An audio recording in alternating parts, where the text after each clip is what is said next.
নমস্কার। কবিতা পাঠের সময় এখন। আমরা কবিতা পাঠে ছিলাম, আমরা কবিতা পাঠে আছি এবং আমরা কবিতা পাঠে থাকব। কবিতার মধ্য দিয়েই আমাদের চলাচল, আমাদের ভুল ত্রুটি, সঠিকতা, সাফল্য, অসাফল্য, সামগ্রিক যাত্রা। এখন যে পর্যায়ে আমাদের দেশ, সমাজ, সভ্যতা এসে পৌঁছেছে, যেখানে আমাদের চারিত্রিক যে কোনো রকমের স্থিরতা একটা বিপন্নতার মুখে এসে পড়েছে। আমরা নিশ্চিত করে বলতে পারি না আমরা কঠিন নাকি নরম, আমরা ভঙ্গুর নাকি আমরা দৃঢ়, আমরা ঋজু নাকি আমরা বক্র, আমাদের কটি করে ভুজ, ত্রিভুজ নাকি চতুর্ভুজ নাকি ষড়ভুজ আমরা বলতে পারি না। আমাদের নিজস্ব আকার, আয়তন, আকৃতি, এ সমস্ত কোনো কিছুই সম্পর্কে আমরা নিশ্চিত নই। তো এরকম সময়ে কবিতা ছাড়া আমাদের আর তেমন কোনো নিরাপদ আশ্রয় আমরা দেখতে পাচ্ছি না। তাই আমরা কবিতার মধ্যে আছি। সুদীপ চট্টোপাধ্যায়ের কবিতা পড়ব। Aroma therapy. Aroma therapy. Therapy আমরা জানি একটা চিকিৎসার পদ্ধতি, আর অ্যারোমা হচ্ছে সুগন্ধি জাতীয়। সেটা কোনো এমন কোনো সুগন্ধ যেটা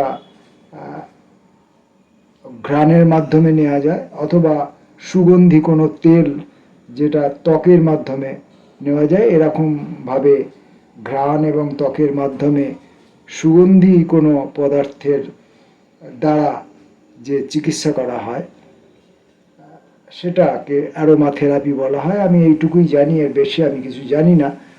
আপনারা এ সম্পর্কে একটা বিস্তৃত খোঁজখবর নিয়ে জেনে নিলে হয়তো কবির অ্যারোমা থেরাপির সঙ্গে আমরা রিলেট করতে পারব। Aroma therapy 1। সেলাই করি বেদানা। সুরঙ্গের জীব ক্রমশ লম্বা হয়, বৃষ্টিগুলো দৈহিক। টেবিলে গরম স্যুপ গড়িয়ে দেয়, পুরনো সিনেমার গায়ে চাপিয়ে দেয় রেনকোট। এভাবে একটা ফ্রেমের ভেতর খুলে যায় মুখরা, আর অভিনয় গলে গিয়ে তৈরি হয় একটা বরফ কল। Aroma therapy 2। কথা ভারী লাগে, নামিয়ে রাখি। তোমার না থাকা ত্রিমাত্রিক হাড় কেটে খাঁচা বানায়। পোষ্যটি ক্যানভাস, কেবলই দৃশ্য চায়, কেবলই পোর্ট্রেট। 2-3টে বিরতি নিয়ে বেড়ে উঠছে রেড জোন। রং যতটা সস্তা ততটাই লম্বা হচ্ছে শীতকার। রং যতটা সস্তা ততটাই লম্বা হচ্ছে শীতকার। 3 নম্বর। হত্যার প্রথম দৃশ্যে কোনো গান নেই, নেই স্লোগান। ধারালো অক্টেভ উঠছে ছায়াছবির দেশে। গুঞ্জরণ, এমন মিহির মশকরা কে যেন পেতে রেখেছে হাততালির নিচে। আবহ সঙ্গীত ফেনাময়, কত সহজেই গড়িয়ে পড়ছে কষ বেয়ে। অ্যারোমা থেরাপি 4 নম্বর। ধন্যবাদ ফিরে যাচ্ছে, তার গায়ে মৃদু সিগন্যাল। ক্ষমা উল্টে যে লাল, যে চৌমাথা সেও কি প্লেটোনিক? একটা চলাও সংঘর্ষ দেখছে না, দেখছে না ক্রাশ। গড়ানো রক্তের পরে ব্রাকেট দিচ্ছে ট্রাফিক।